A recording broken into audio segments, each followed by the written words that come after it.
doctor Juan Carlos Álvarez, viene del Hospital Hipólito Unanue. Mi querido Juan Carlos, ¿cómo estás? Buenas tardes, doctor. Qué gusto poder compartir este momento con usted. ¿Cómo estás? Juan Carlos, apendicitis, hablemos de apendicitis. ¿Qué le quieres decir tú a todo el Perú? ¿Qué le quieres advertir para que el Perú esté mosca en esto? Correcto. Bueno, en primer lugar, tal como usted lo señaló, la apendicitis aguda no es otra cosa que la inflamación con posterior infección de un órgano pequeño localizado en la primera porción del colon, ¿no? En la región que se conoce como ciego, ¿no? Digamos para ubicarnos dentro del abdomen en el cuadrante inferior derecho, siendo la principal causa la obstrucción de la luz de este apéndice. Lamentablemente esta pequeña víscera, esta pequeña estructura tubular, solamente tiene una puerta de entrada que al mismo tiempo le sirve como puerta de salida.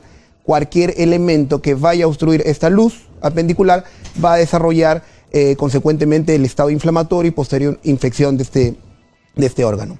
La principal causa de obstrucción de la luz apendicular en el adulto viene a estar dado por los famosos fecalitos o los famosos coprolitos, ¿no? Que vienen a ser pequeñas porciones de heces, de materia fecal, que pueden llegar a obstruir o a taponar esta luz del apéndice, a diferencia de los niños, en que es la hiperplasia de los nódulos linfoides, como señaló el doctor. El apéndice viene a cumplir una función inmunitaria. Básicamente se va a encargar de producir linfocitos o células de defensa durante nuestra primera etapa de la vida, durante la niñez.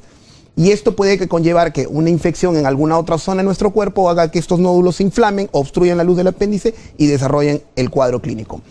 Es importante señalar que lamentablemente no existe un factor de riesgo conocido, determinado para la producción de la enfermedad. O sea, lamentablemente, tal como yo le señalo siempre a los pacientes cuando me preguntan, doctor, ¿pero qué me ocasionó la apendicitis? ¿Por qué yo hice apendicitis? Lamentablemente, en muchas circunstancias es un caso fortuito a través del cual se vino a obstruir esta luz del apéndice, ¿no? En el caso de los niños, las hiperplasias linfoideas, los cuerpos extraños, los parásitos podrían contribuir a esto, y en el caso del adulto, se ha determinado que una dieta baja en fibra, digamos, en elementos que nos ayuden a corregir el estreñimiento, podrían condicionar la aparición del apendicitis. Sin embargo, esto aún no puede ser demostrado por diversos estudios, y es que hasta el día de hoy, lamentablemente, la apendicitis sigue siendo una enfermedad que es aguda, que es bastante brusca, se desarrolla prácticamente en 24 horas, y a través de los cuales lo más importante en estas circunstancias es hacer un diagnóstico temprano para también darle un tratamiento oportuno. En cuanto a los síntomas, es importante determinar que la apendicitis aguda presenta, clásicamente es un dolor localizado, donde nosotros llamamos la fosa ilíaca derecha. Sin embargo, tiene una característica importante este dolor. Es un dolor bastante intenso, es siempre progresivo, nunca es intermitente, es decir, desde el momento en que se inicia siempre progresa de forma ascendente en intensidad, en duración, etc. Y inicialmente va precedido por un dolor localizado en otra región, que es en la zona que puede ser alrededor del ombligo o a nivel de lo que le llama la mayoría de pacientes la boca del estómago, ¿no? Es lo que nosotros llamamos como dolor a dos tiempos, dolor migratorio, o lo que en medicina le conocemos como cronología de Murphy. Es decir, el dolor se inicia inicialmente en una zona diferente a donde se desarrolla el evento. Y eso es un dato clínico importante a tener en cuenta a la hora de nosotros, bueno, como personas, poder determinar si estamos o no ante un cuadro de apendicitis aguda. Sus síntomas acompañantes, náuseas, vómitos, y casi siempre hay una pérdida del apetito, ¿no? A tal punto este síntoma de la pérdida del apetito es tan importante que incluso pacientes que puedan tener esta sintomatología de dolor clásico, dolor a dos tiempos, pero que tengan apetito, nos debe hacer dudar del diagnóstico. Hablaba con respecto a que es importante el diagnóstico temprano porque ello va a tener repercusiones en el futuro del paciente. Es importante lograr diagnosticar al paciente durante las primeras horas de enfermedad para poder evitar las complicaciones que se van a dar, siendo la complicación más tenida la peritonitis.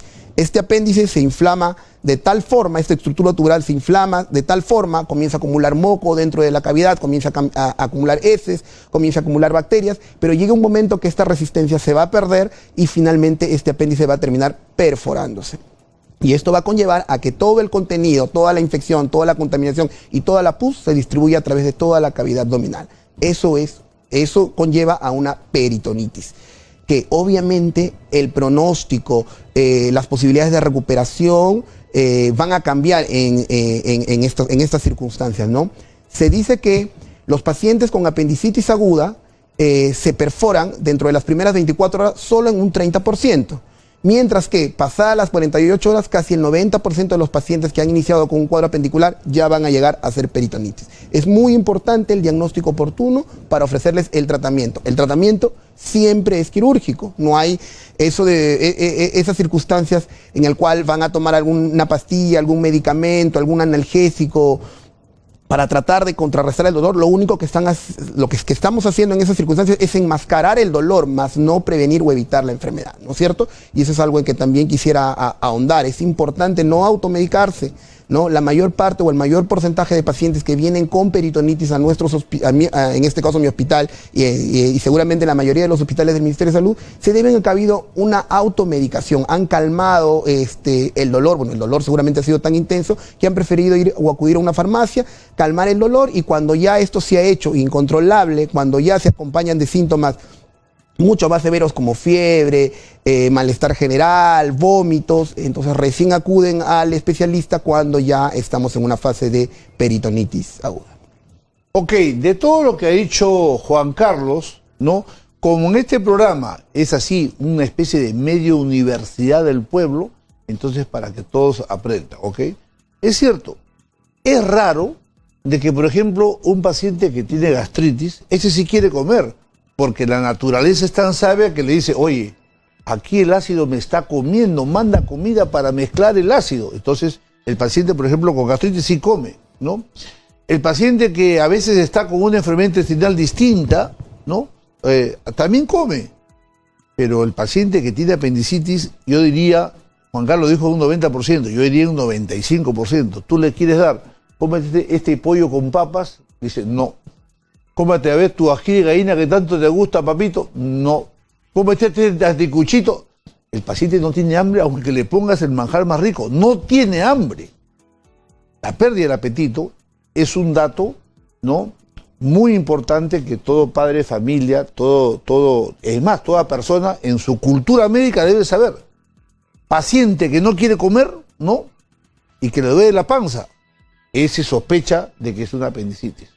Otra cosa que ha dicho Juan Carlos importante, no cometas muchas veces el error de darle mucha pastilla, porque enmascaras el cuadro.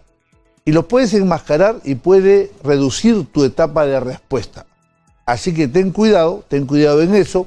Y otra cosa muy importante, muchas veces cuando el paciente está con diagnóstico de apendicitis y está en el hospital, los médicos, a propósito, no le damos nada hasta tener el diagnóstico fijo, ¿no? Y el paciente y los familiares dicen, ve este desgraciado, este médico malvado, no tiene corazón, no le da nada, mi paciente está que grita, está pegado por el techo, está que brama, y pía, llora. Eso es porque el médico no le puede dar nada al paciente hasta no tener una certeza del diagnóstico, y eso se da mucho en los hospitales y a veces no se les explica a los pacientes porque no hay tiempo. Pero ya saben, muchas veces no es porque el médico sea malo ni que sea indolente, sino es un patrón que nos dice al paciente con enfermedades tipo apendicitis, hay que observarlo para poder tener una respuesta hasta que lleguen por lo menos los análisis, ¿no? Examen de sangre, otras cosas, una ecografía, bueno, pero a veces eso demora. Bien, Juan Carlos, ¿a qué teléfono te pueden ubicar?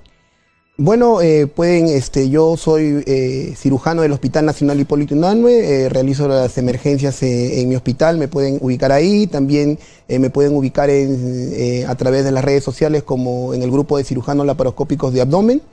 Mis teléfonos 9873-12-241, 975-475-218.